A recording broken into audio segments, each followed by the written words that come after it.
Welcome to a new edition of the Famous Interviews with Joe Dimino. On this episode, we talk with author, seasoned businessman, and serial entrepreneur Rich Holman.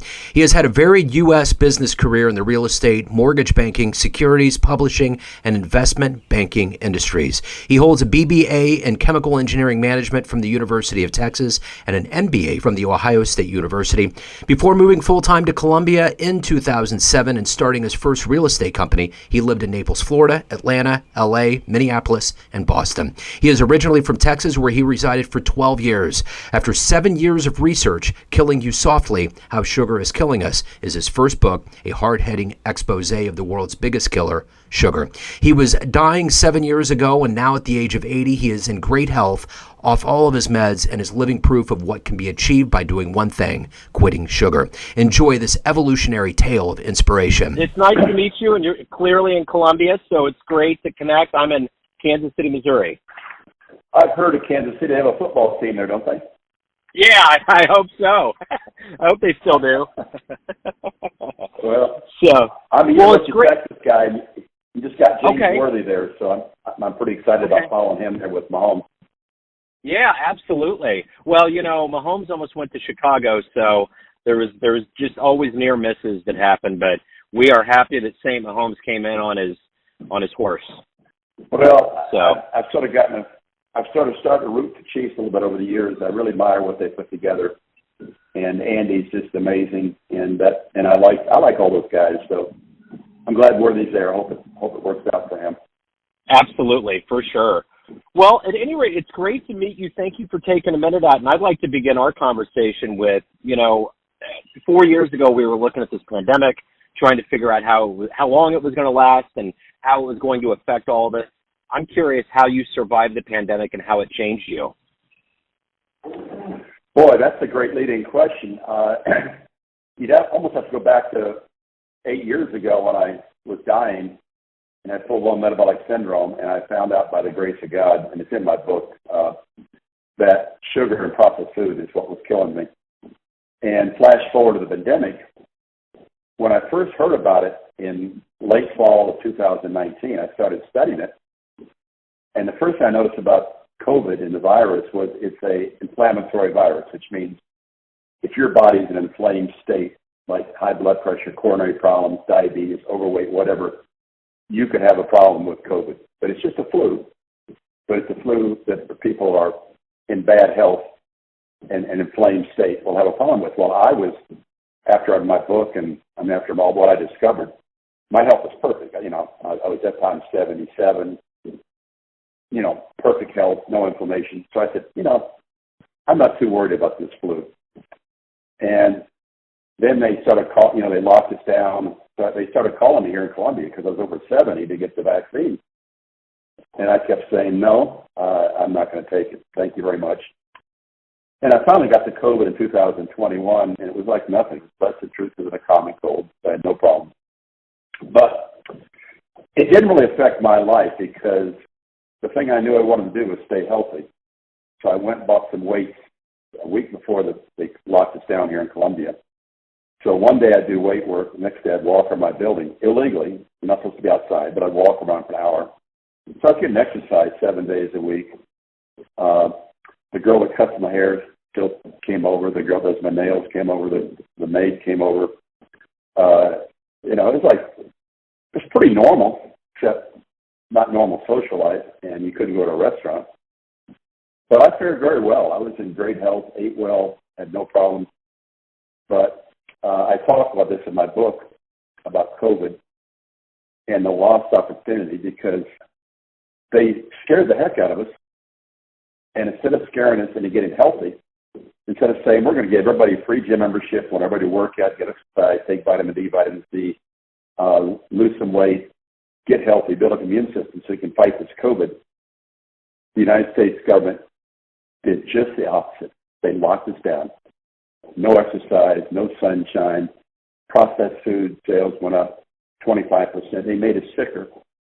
And as a result, the United States, with 4.2% of the world's population, had 16% of COVID deaths. It was a crime. But my life was fine. I survived it with minimal impact.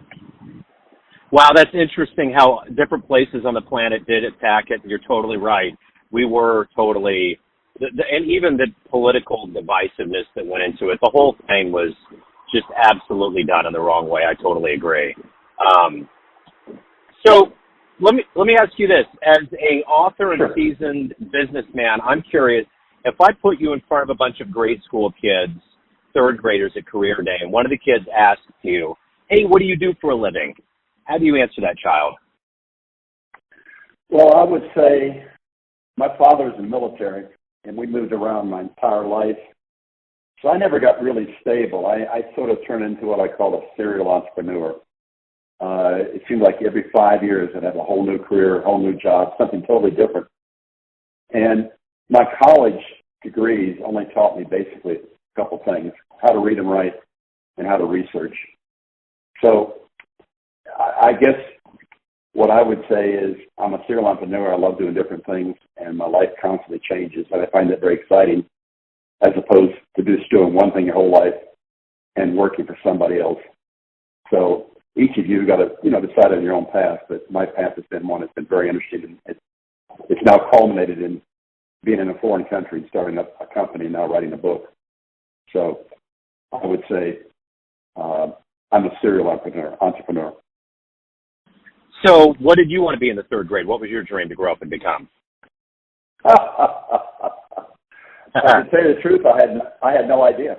I had really not fixated on doing any one thing, and I don't know if that's good or bad, but it was like I was sort of like just going where life's going to take me. And I do remember when I was getting ready to go to college, my dad said, "Hey, you got to be an engineer."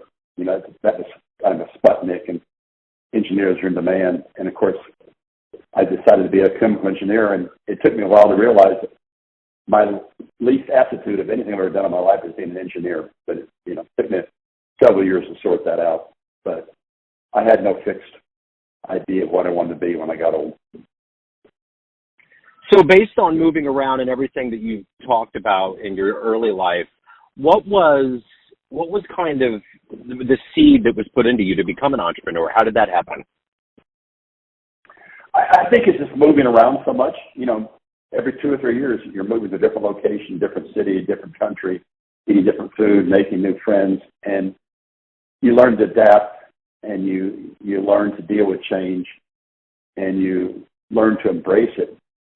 On the flip side, maybe it isn't good for relationships or for building something permanent. But I've enjoyed it. I have no regrets. So who's been a hero for you? Who's been an inspiration for you in your professional rise in your life?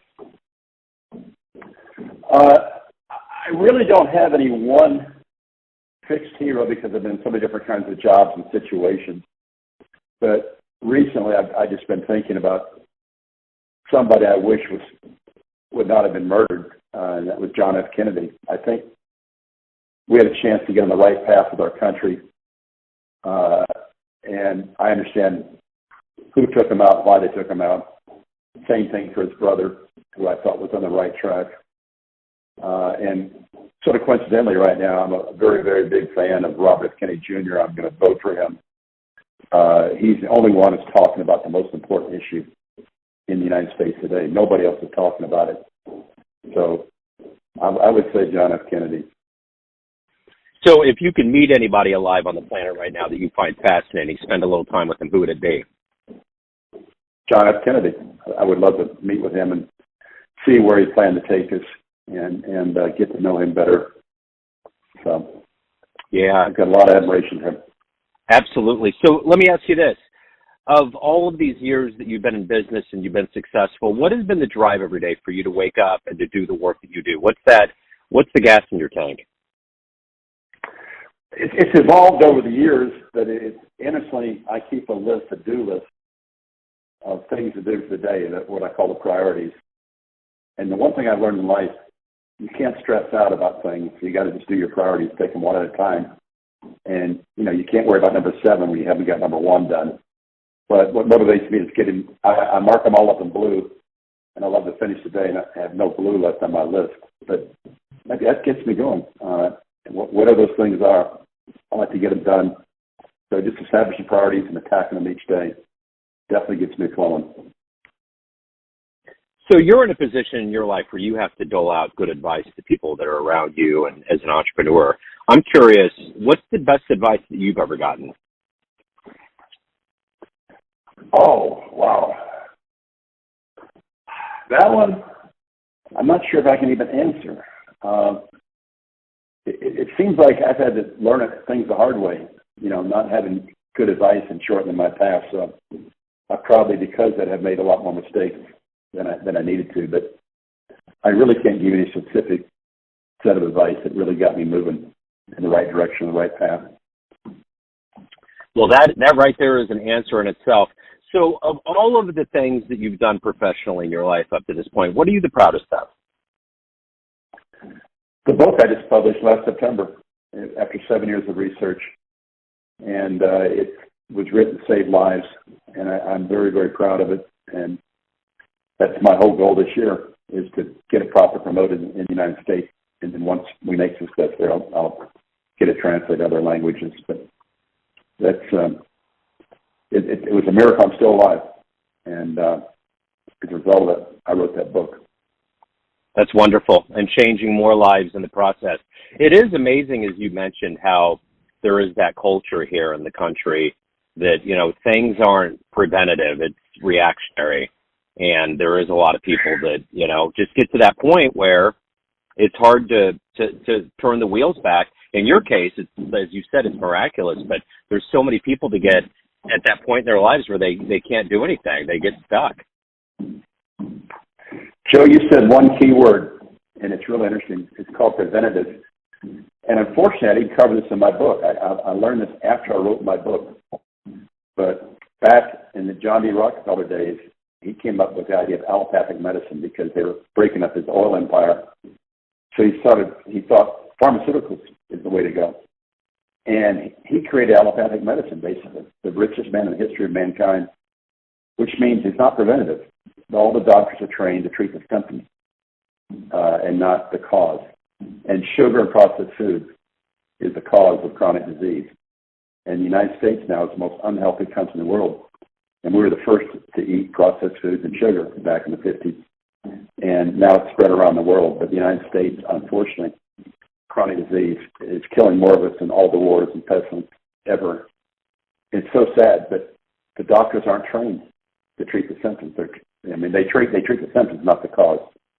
And all I did, because I was dying. I was full of metabolic syndrome, high blood pressure, aches and pains, weird things going on, low energy. And after 21 days of no sugar and processed foods, everything went away. And now at age 80, I take no medication. I'm in perfect health simply by quitting sugar and processed foods. But the people don't know because the money, it's a rigged system. The USDA, it subsidizes what? Wheat, corn, sugar, soy, all the stuff that goes into processed foods. They subsidize the stuff that makes us sick. And then Big Food makes it. And then Big Health and Big Pharma make all the money treating all the sick people. It's just a rigged system. It's so sad. And people don't know about it. And Washington, D.C., which is controlled by the money interest, doesn't say a word. The only person talking about chronic disease is Robert F. Kennedy Jr. He knows what that problem is. But you'll never hear that from Trump or Biden, ever. Yeah. So let me ask you this. If you have a dream tonight, you run into an 18-year-old version of you, and you could give that young version of you a piece of advice based on the life you've led, the wisdom you've gained, what advice would you give that young version of you?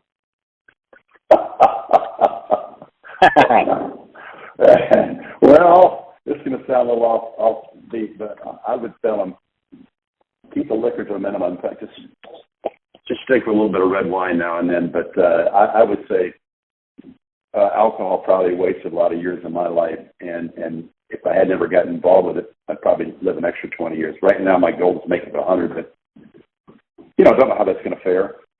But I just know that if you eat right, eat real food, exercise, and sleep, you can live well beyond 100. But what we eat starts aging us. If we eat the wrong stuff, sugar and processed foods, it just starts limiting our life. And alcohol, unfortunately, converts to sugar. So I would say to anybody, just don't get on the booze. And if you do, 2 minimum red wine. That would have helped me a lot. And I know that sounds crazy, but that would be my advice. So, of all of the things that you've done in your life, what are you the proudest of? Well, I just mentioned my book, Killing You Softly, How Sugar's Killing Us. I just self-published it last September. I'm very proud of it. I've already saved a bunch of lives. I've got diabetics off insulin. It's just 21 days. All you do is follow the program. 21 days. No sugar, no processed foods, no booze, and everything changes. That's all people got to do. It's so simple. But, people just don't believe it. They don't understand it. They have no clue that sugar is more addictive than cocaine and worse for you. Yeah, absolutely. So let me ask you this. Everyone out there has a perception of you. Family, friends, clients, colleagues, but you run the show. What's your perception of you? Who do you think you are? That's changed over the years. I think as I've gotten older, and that's one of the benefits of age is wisdom and empathy. And I think you start, as you get older, worrying more about other people and trying to do what's right and trying to help people and, get off the selfish mode and worrying only about yourself. So I'm in that transition, and I'm really, really want to help people any way I can. Because my life was saved by a miracle. I mean, it was 1 out of a trillion, finding my health, because I didn't find it by a doctor's advice. It was just an absolute miracle. So I think perception, people perceive me now as being a decent person who's trying to help folks. So your book, Killing You Softly, How Sugar is Killing Us, how can people pick this up, reach out to you, any of the good business? Where's the best place to go? Amazon, very easy. And I have an email address in the book they can reach me at. It's all in there. It's about 200 pages, very detailed. But there's no other book out. I've read about 30 books about sugar and processed foods and health. And I've kept mine where the average person can read it. I mean, it's technical. It's a lot of other books. But if people will read it, anybody that is overweight, has heart problems, coronary disease, high blood pressure, diabetes, read the book. The solution's there. Just 21 days. You're alive for 30,000 days. 21 days later, it was a miracle. I mean, my blood pressure dropped 30 points after 21 days. I dropped 22 pounds. Energy went through the roof. And it was all because I quit sugar and processed foods. But the problem that people have in the United States is 70% of the food in the grocery store is processed. You just inundated with crap, and it's highly addictive, and it's so sad. Yeah. Well, this is wonderful. I really appreciate you taking time out. Keep doing the good work, changing lives. Best of luck with everything and the book. I appreciate it. No, thank you, Joe, and thanks for having me on. Thanks for tuning in to another famous interview with Joe Dimino, where we cover the world of art, literature, business, spirituality, music, and more from around the globe. Our esteemed theme music was composed and produced by the great E.E. Pointer of Kansas City's River Cow Orchestra. If you want to hear more interviews, visit the Famous Interviews with Joe Dimino channel on YouTube. You can also find us on Spotify and Apple Podcasts. Thanks again for listening, and until next time.